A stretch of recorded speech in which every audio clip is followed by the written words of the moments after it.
نعمدو ونصلی علی رسولہ الکریم اما بعد فاعوذ باللہ من الشیطان الرجیم بسم اللہ الرحمن الرحیم۔ حسن یوسف پہ کٹی مصر میں انگشت زنا، حسن یوسف پہ کٹی مصر میں انگشت زنا، سر کٹاتے ہیں تیرے نام پہ مردان عرب۔ حاضرین محترم، میرے جیسا کم علم اور کم فہم طالب علم بھلا اس عظیم ہستی کے بارے میں کیا گفتگو کر سکتا ہے کہ جس کی عظمت خالق کائنات کی زبان قدرت سے یوں ادا ہوئی، وَرَفَعْنَا لَكَ ذِكْرَكَ۔ اسی مقام پر فرمایا اِنَّا أَعْطَيْنَاكَ الْكَوْثَرَ، تو کہیں یا ایھا المزمل اور یا ایھا المدثر خطاب فرمایا۔ حاضرین محترم،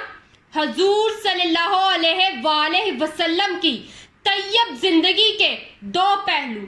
ذات مصطفیٰ اور صفات مصطفیٰ پر ہاتھ لکھتے لکھتے ساکت ہو گئے، زبانیں مدت کرتی کرتی خاموش ہو گئی، محقق تحقیق کرتے کرتے ملک کے عدم کو روانہ ہو گئے، مفسر تفسیر کرتے کرتے موت کی آغوش میں چلے گئے، مگر ذات مصطفیٰ اور صفات مصطفیٰ کا ایک باب بھی مکمل نہ ہوا۔ حاضرین محترم، میری کیا مجال کہ میں اس عظیم ہستی کی شان کے بارے میں لب کشائی کروں کہ جس کے دستے اقدس کی ایک انگلی اٹھتی ہے چاند کے دو ٹکڑے کر دیتی ہے، جس کے اشارے سے درخت اپنی جڑوں کو توڑ کر زمین کو پھاڑ کر آپ کی بارگاہ میں حاضر ہو جاتا ہے، جس ہستی کی نگاہ اٹھتی ہے صراع کا گھوڑے سمیت زمین میں دھس جاتا ہے، پھر جب نگاہ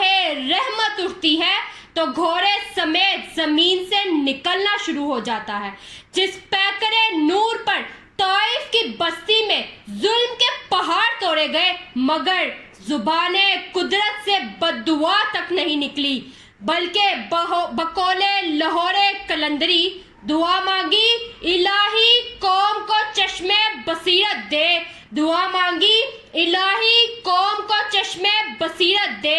بے خبر ہیں بیچارے تو انہیں نور ہدایت دے۔ ناظرین محترم، حضور صلی اللہ علیہ وآلہ وسلم کی رحمت کا یہ عالم تھا کہ آپ نے ایک تھپڑ مارے بغیر حضرت عبداللہ بن عباس جیسے مفسر قرآن تیار فرمائے، جن کی تفسیر قرآن سے دنیا قیامت تک استفادہ کرتی رہے گی، اور بحیثیت جرنیل ایسے سپہ سالار پیدا فرمائے کہ زمانہ جنہیں خالد بن ولید کے نام سے جانتا ہے، سچائی کا درس دیا تو صدیق اکبر بنا دیا، عدل کا درس دیا تو فاروق اعظم بنا دیا، سخاوت کی نگاہ اٹھائی تو عثمان غنی بنا دیا، اور مکتب شجاعت میں علی شیر خدا بنا دیا۔ آخر پر حضور صلی اللہ علیہ وآلہ وسلم کی تعلیمات اور سیرت کی روشنی میں حاضرین کو ایک پیغام دے کر اجازت چاہوں گی۔ محبت کی نظر اہل وفا کی شان پیدا کر، محبت کی نظر اہل وفا کی شان پیدا کر، بلندی اور پستی کی ذرا پہچان پیدا کر، نہ ہو ماحول سے مایوس دنیا خود بنا اپنی، نہ ہو ماحول سے مایوس دنیا خود بنا اپنی، دلوں میں حوصلے اور حوصلوں میں جان پیدا کر، تجھے تیری گزشتہ سربلندی پھر سے حاصل ہو، تجھے تیری گزشتہ سربلندی پھر سے حاصل ہو، وہ حکمت، وہ ہنر، وہ ذوق اے نادان پیدا کر، اور ضرورت ہے کر معافی کی طرح روشن ہو مستقبل تیرا، اور ضرورت ہے کر معافی کی طرح روشن ہو مستقبل تیرا، کوئی خالق، کوئی بوذر، کوئی سلیمان پیدا کر۔